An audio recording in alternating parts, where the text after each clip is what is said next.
Section 2.7 is our final section in Unit 1.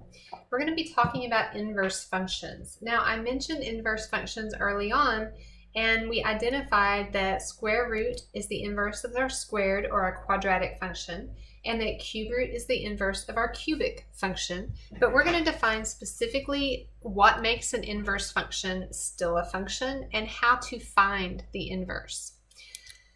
A little bit of review. Relation is any set of ordered pairs. That's our general definition. A function is a more specific definition. It's a relation in which each independent variable, which refers to our x values, corresponds to only one specific dependent variable or y value.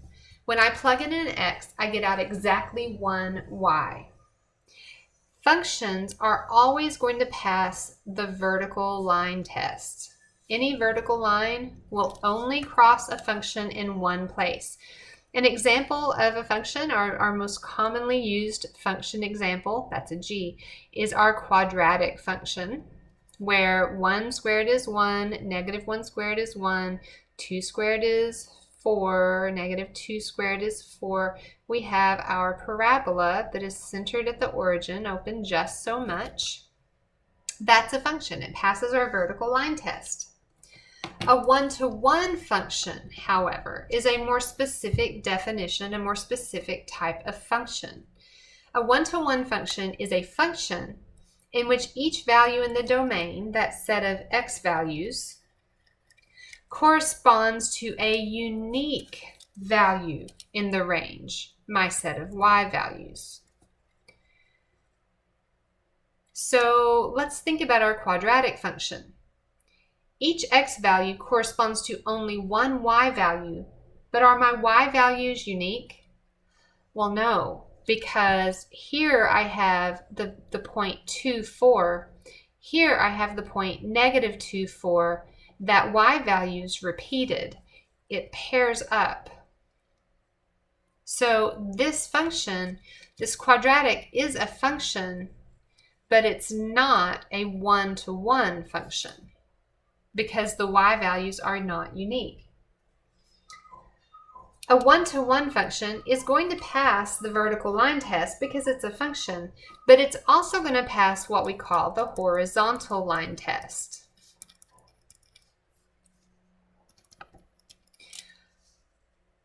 One-to-one functions are special because they are invertible in such a way that the inverse is also a function. I can invert any relation. I can switch the domain and range. But that inversion is only a function if what I start with is one-to-one. Which parent functions are one-to-one?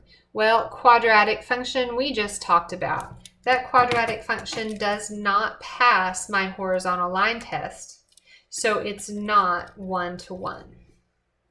Square root function. Square root function, square root of 4 is 2. There's my square root function. Does it pass my horizontal line test? It does. It is a one-to-one function. Passes the vertical and the horizontal line test. Absolute value function. It's that V shape centered on the parent function, at least, is centered on the origin. But when I apply the horizontal line test, it fails, so it is not one-to-one. My cubic function, remember it's that kind of that backward S curve. It's going to go through 1 cubed is 1, negative 1 cubed is negative 1, 2 cubed is 8. So it would be way up here. So we've got this kind of really tall backward S curve. Is it one-to-one? Does it pass my horizontal line test? It does pass. My cubic function is a one-to-one function. When I invert my quadratic function or my absolute value function, the inversion is not a function. If I invert the square root function or the cubic function, that inverse is a function. Now here are 3 important qualities of a function and its inverse. Every single time you have a function and its inverse, these 3 things will be true. First, when I invert a function, the domain and range switch places.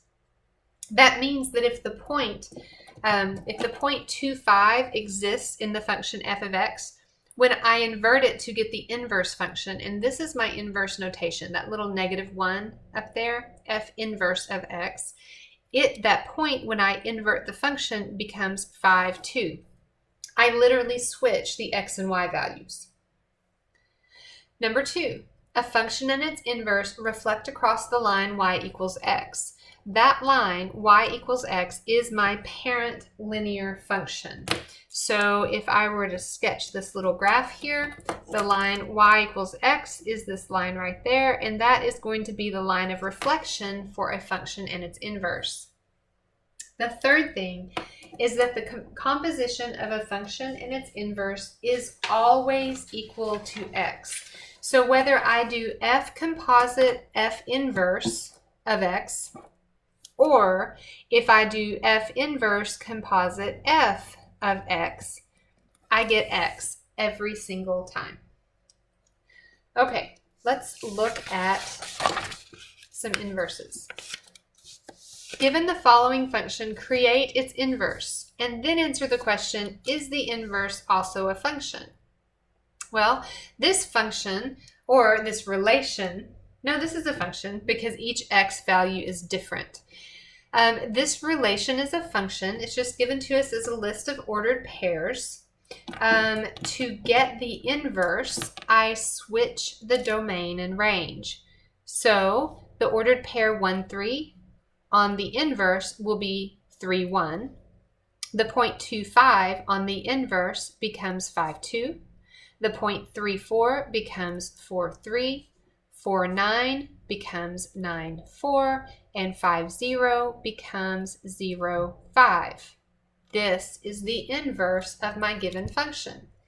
The next question asks, is the inverse also a function? Well, it is if I started with a one-to-one function. How do I know if I have a one-to-one function? Is each y value unique? So I look at my set of y values in the original function, and I see they're all different. So that function is one-to-one. So yes, the inverse will also be a function. I know this function is one-to-one because each y value is unique.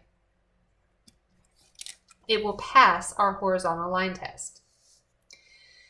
The next thing that we're told is that a function and its inverse will reflect across the line y equals x. So first, we know we can switch domain and range to get the inverse. Second, we know that we could graph an inverse by reflecting our original function across the line y equals x. We are given one-to-one functions, and I see they're one-to-one because I see that they pass the horizontal line test. I want to graph the inverse. Oh, I just answered this question. Will the inverse be a function? Well, yes, it will be because each of these passes my horizontal line test. I'm starting with two functions that pass my horizontal line test. This should have an arrow on the end. Sorry. Okay, this ends at these 2 points. Now, I want to use this as my line of reflection and graph this, these two segments, this function over here where it reflects. I'm not very good at eyeballing these things, so I'm going to use the fact that domain and range switch places. This point is on the x-axis. This is at -2, 0. This point is at -3, 3. And this point is on the, no, it's not on the y-axis, it's 1 over. So this point is at 1, 5. When I graph the reflection, I'm going to use my domain and range switching. So -2, 0 becomes 0, -2. -3, 3 becomes 3, -3. Whoops, I wrote that in a bad place. 3, -3. And then 1, 5 becomes 5, 1. So 5, 1. And then I need to connect those points. So I'm going to get my handy dandy straight edge. And this is the inverse of the one-to-one function that I started with. It is also a function. Okay, let's do it for this one. This looks like a square root function, is it? We've got 0, 0. This point is 4, 2. It is. Awesome. So when I invert this square root function, it's going to reflect across that line y equals x. So I know it's going to be up here, but to get it exact, I'm going to use this value. 4, 2 becomes the point 2, 4. And then I know I have this curve. Going to curve off this way, and that's my reflection. So this is my inverse of the given function. If this function is f of x, this is f inverse of x. If this function is g of x, this function is g inverse of x. That little superscript -1. All right, the third point that we were given is that a composition of a function and its inverse is always equal to x. So we are going to show whether or not these two given functions are inverses of each other using that information. We have we just have 2 examples here. We set it up going both directions. Okay, never mind. All right, so we have f of x, and we have g of x. And we want to know if they are inverses of each other. So we have set up, remember, directionality matters. So we've set up f composite g, and we've set up g composite f to see if we get x either time. Both times. We need them both times. Now, arithmetically, this is a little bit of a challenge. So we're going to work through these to make sure you know the simplest way to do it. With math, there's always more than one way to do things and to simplify things. I'm going to show you what I think is the easiest way to simplify these things. For this first one, and you know how I am about my space, so we're going to go ahead and divide out this space. For the first one, I need to take g of x and plug it into the f function. So I need this f function, 3 over, and then my denominator is x minus 4. That x is where I'm plugging in the g of x function. So into that box where I replaced x, I'm putting g of x, 3 over x plus 4. Now I need to simplify. Well, to simplify, make it look a little easier, I'm gonna get rid of that box and just rewrite it. I'm not actually gonna change anything this time. My denominator of this rational expression is 3 over x, and then plus 4 minus 4. Well, that's a lot easier right there. These are opposites, so they add to 0, right? Plus 4 minus 4 is just 0. So I have 3 over x, which is really just a division problem. 3 divided by 3 over x. How do I divide with fractions? Well, I divide with fractions by multiplying by the reciprocal of the denominator. So my numerator is 3. I'm going to go ahead and write that as 3 over 1 since I'm multiplying it by a fraction. I take the reciprocal of my denominator. That would be x over 3. And 3 over 3 is just 1. So this does simplify to give me x. Great. We're off to a good start.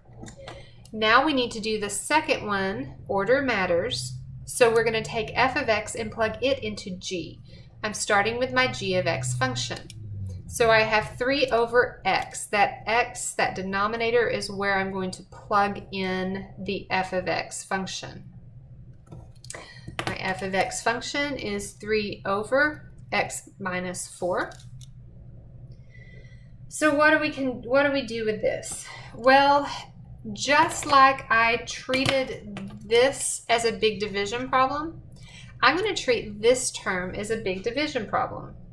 Let me go ahead and rewrite it without the box so that you can see it. That box may be a little distracting. This is what I have. 3 over, or 3 divided by 3 over x minus 4. And then I have this plus 4. But this ugly rational expression is just a big division problem. We're going to work it the same way we did up there. We're going to take our numerator, 3, and we're going to take our denominator and take the reciprocal of that right there. And then remember, we still have this plus 4, correct? So right here in this multiplication that we did, that we pulled out of our division problem, we turned it into multiplication. 3 over 3 is just 1. So I'm left with x minus 4 plus 4. And there's those opposites again. So x. And because I got x with both compositions, the answer to my question, are they inverses of each other? Yes, those two functions are inverses of each other. Let's do our other example. We have one more example of these, seeing whether or not these functions are inverses of each other. This time we're given f of x as 4x minus 7 and g of x as x plus 7 over 4, and we're asked whether or not they're inverses of each other. Well, if they are inverses of each other, both of these compositions will give us a result of x. For the first one, I'm plugging g of x into f.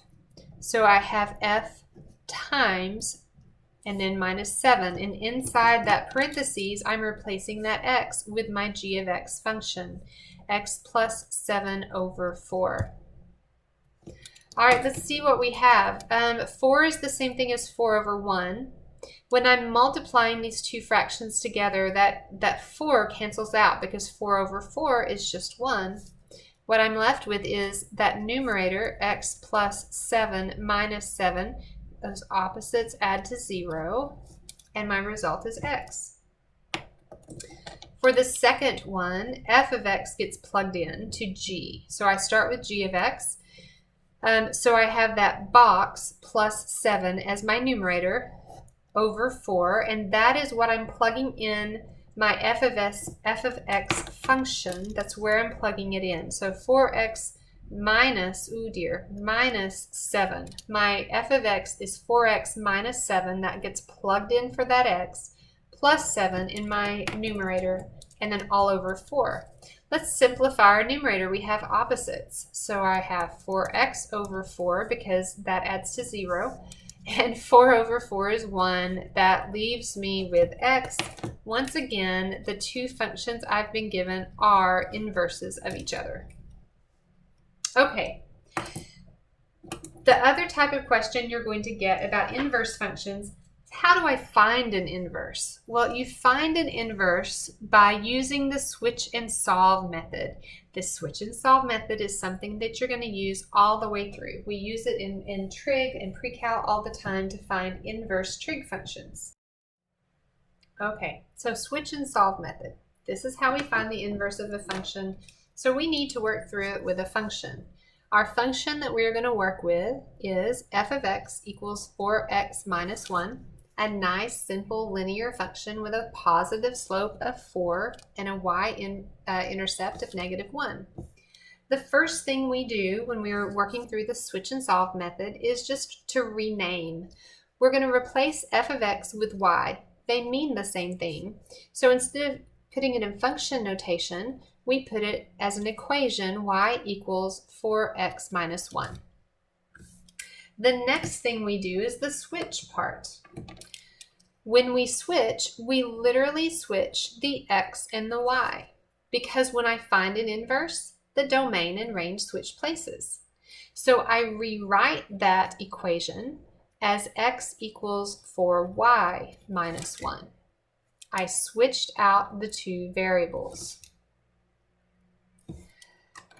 Third step is to solve. So our switch and solve method, there's my switch, here's my solve. I solve it for y again. I started with it solve for y.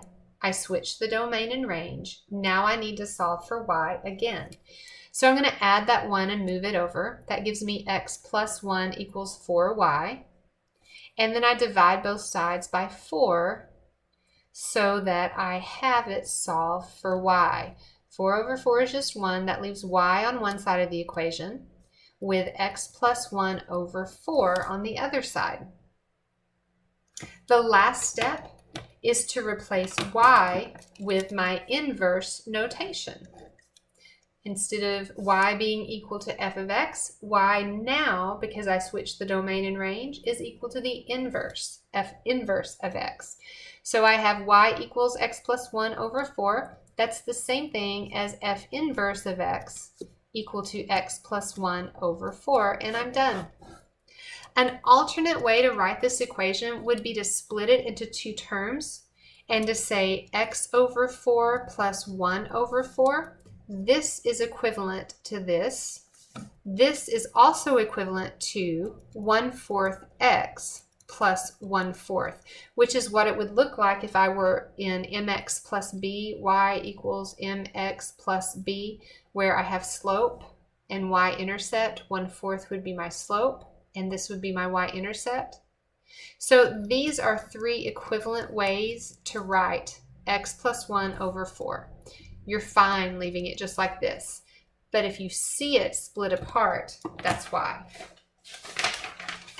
Let's practice doing switch and solve a few times.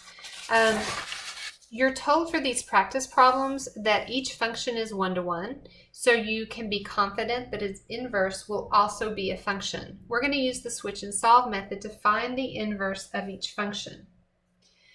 I'm going to do...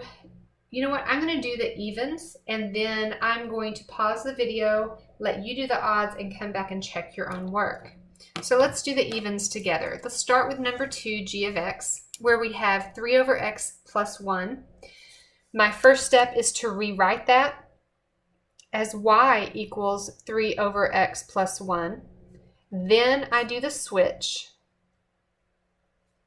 and I get x equals 3 over y plus 1, and then I do the solve, and I solve for y.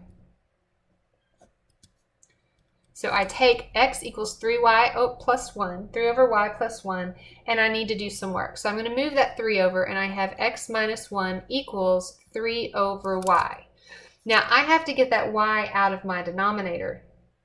To get y out of my denominator, I'm going to have to multiply both sides of my equation times y, because y over y here cancels out and leaves me with 3.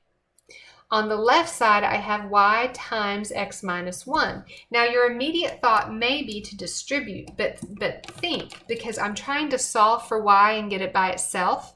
I moved it out of the denominator over here. Now I need to move this x minus 1 out of the way. Since I'm multiplying y times x minus 1, I do the inverse, I divide. X minus 1 over x minus 1 is just 1, so that gives me y equals 3 over x minus 1. I've solved for y. The last step is to put that into inverse notation. I started with g of x, so this is g inverse of x. And remember, we can leave it just like it is. Well, this only has one term in my numerator anyway, so that's the only way to write that. Okay, so that's number 2. You know what? I'm just going to give you the answer on the odds as we go through. You can go back on your own and work out how to get to that answer. F of x equals x plus 3. F inverse of x, once you do the switch and solve method, will be x minus 3. Don't make any assumptions about how to get to the inverse, or you're going to end up in a mess. Number 3, we've got h of x equals x plus 2 quantity cubed. H inverse of x would be cube root of x, and then not underneath the radical, I have minus 2. If you're not careful, you'll end up with the wrong things underneath the radical. Let's do number 4 together. We start with f of x. We need to take it out of function terms and put it in terms of y. So y equals x cubed plus 1. Then I do my switch. So when I do my switch, that becomes x equals y cubed plus 1. And after my switch comes my solve. So I'm solving for y. I need to move that 1 over, which gives me x minus 1 equals y cubed. I have to solve for y. Well, how do I get rid of that cube? I have to take the cube root. I'm going to take the cube root of both sides. The cube root of something cubed is just that thing, so that's y. Those two operations undo each other. Since it's an odd index, I don't have to worry about plus or minus, because if something would start negative, it would stay negative. I don't have to worry about kind of losing a negative there. So on the left side, I have the cube root of x minus 1. And we've finished. We've solved for y. So all we have left to do is to put that into inverse notation. My function started as f of x, so this is f inverse of x equals the cube root of, and then underneath that cube root, I have x minus 1. All right. Number 5 is odd, so we're not going to take the time to work through that together. I want you to make sure you know how to do that on your own. G inverse of x should come out to be 2 minus 5x when you do the switch and solve method. And finally, we are going to do this h of x, number 6, together, where we have h of x is 7 over x minus 3. So my first step is to rewrite it out of function notation just as y equals. Then I do my switch by switching the x and the y. X equals 7 over y minus 3. And now I have to do the solve part. When I solve, I'm solving for y. Remember how up there on number 2, we had y in the denominator and we had to get it out. And the way we got it out of the denominator was to multiply both sides by that denominator. So I'll rewrite it so we have a little bit more space here. And we are going to get y out of the denominator by multiplying both sides by y minus 3. Now I wrote it as y minus 3 over 1 here on the right because I'm multiplying it times a rational expression, a fraction. And that emphasizes to me that that cancels out because anything over itself is just 1, and I'm left with 7 on the right side of the equation. On the left side, I didn't bother to write it over 1 because I'm not multiplying it to a fraction. Now, before I get in a hurry and distribute, oh, wait, you know what? Here, okay, let me stop. No, we're good. Before I get in a hurry and distribute, remember that I'm trying to solve for y. The simplest thing to do would be to just stop right here and to divide both sides by x. So now I have y minus 3 equals 7 over x. Then to finish solving, I'm going to add 3 to both sides, and I get y is equal to 7 over x and then plus 3. This is my inverse notation. Y is the same thing as h inverse of x equals 7 over x plus 3. I thought about redoing that a different way, but this is the simplest way. So I'm just going to leave it as it is. That is your inverse function for h of x.